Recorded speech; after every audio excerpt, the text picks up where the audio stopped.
Hi and welcome to the very first episode of the Venue Industry News, brought to you by Australasian Leisure Management. I'm your host, Chantal Broderick. Each week we'll share the biggest stories shaping the arena, stadium, theatre, auditorium, convention centres and live event sectors across Australia, New Zealand and Asia. So whether you're responsible for venue operations, live entertainment, sports facilities, convention centres, performing arts venues or major events, the Venue Industry News will help you stay informed on the stories that matter the most. Coming up in today's episode, major stadium developments move forward in Brisbane and Hobart. The Venue Management Association is counting down to the opening of its 2026 Congress in Adelaide. Momentus Technologies has announced the launch of Momentus Ticketing. And the Gabba's grounds manager, David Sandurski, is playing a key role at the FIFA 2026 World Cup. All of those stories and more coming up in today's show. The Venue Industry News is brought to you by Australasian Leisure Management and proudly supported by Sydney's Accor Stadium. To find out more, visit accorstadium.com.au.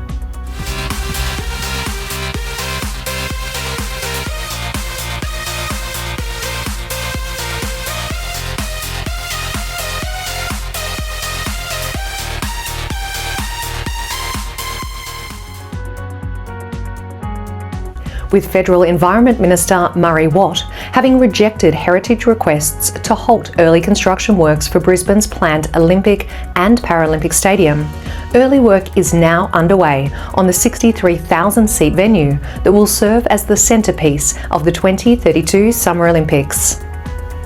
Work on Hobart's long-debated Macquarie Point Stadium precinct is set to begin in July, with dismantling and relocation of the heritage-listed goods shed to mark the first visible stage of the project's development. Bringing together venue operators, suppliers and industry leaders from across the region, the Venue Management Association Asia and Pacific will be holding its 2026 Asia Pacific Venue Industry Congress from the 14th to the 16th of June at the Adelaide Convention Centre. The largest gathering of venue industry professionals in the Asia Pacific, the 2026 event will be anchored around the theme of productivity.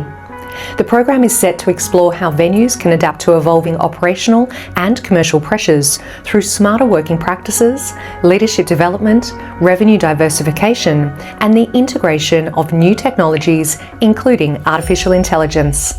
Stadiums Queensland's expertise will be spotlighted once again on the international stage, with the Gabba grounds manager David Sandurski playing an important role for the upcoming 2026 FIFA World Cup.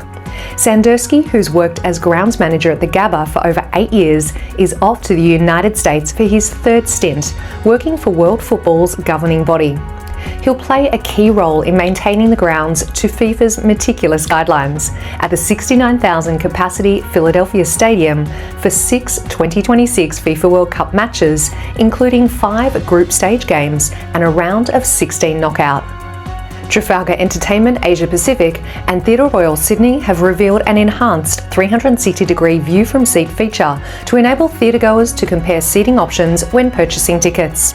They've partnered with UK-based Preview to be their first Australian client.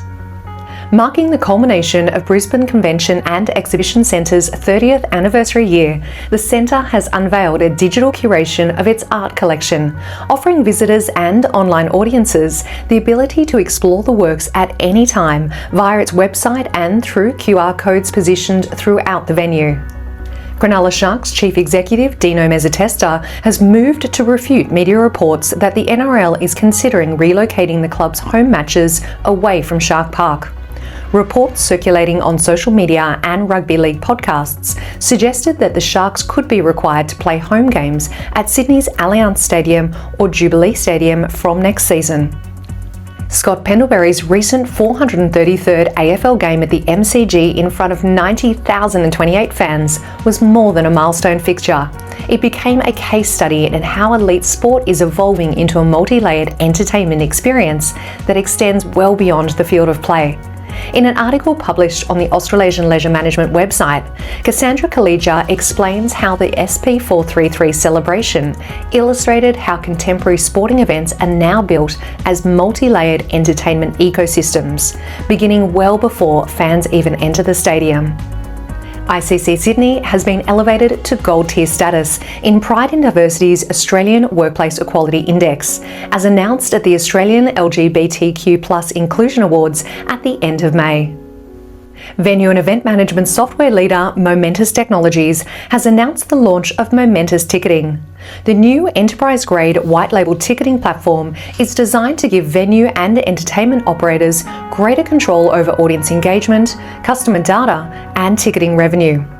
The platform has been developed in partnership with Vivenu, whose API-first ticketing infrastructure powers the platform. The Cairns Convention Centre has launched a First Nations-inspired dining experience, bringing together cultural storytelling, native ingredients, and scalable conference dining formats in a way rarely seen in the business events sector.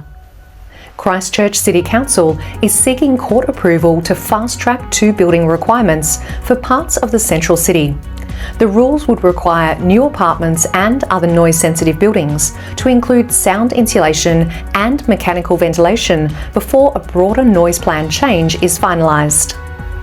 Ahead of the 2026 National Sports and Physical Activity Convention, leading outdoor furniture manufacturer Felton Industries, in association with Australasian Leisure Management, has launched the Outdoor Community Sporting Industry Survey 2026, a targeted industry initiative designed to uncover the real challenges facing outdoor sporting facilities across Australia and New Zealand.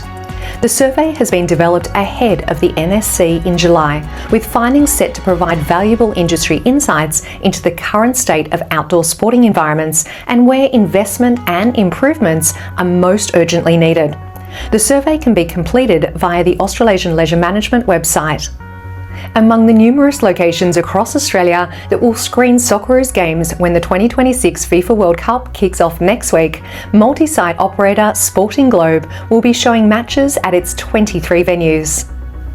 The stadium at Hong Kong's Kai Tak Sports Park has been named as Venue of the Year at the Stadium Business Awards 2026 held in the UK last week. And finally today, we'd like to pay our respects to industry supporter and supplier Jamie Hurst, who passed earlier this month.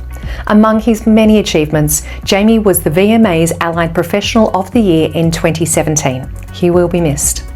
Thank you for joining me for our very first episode of the Venue Industry News.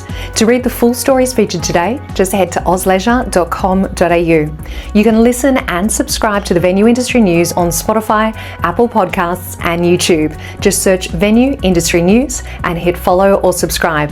If you have any news to share or if you'd like to comment on any of today's stories or other industry updates, leave a comment below or email us at leisure@ausleisure.com.au. Thanks for joining me. I'll see you next week.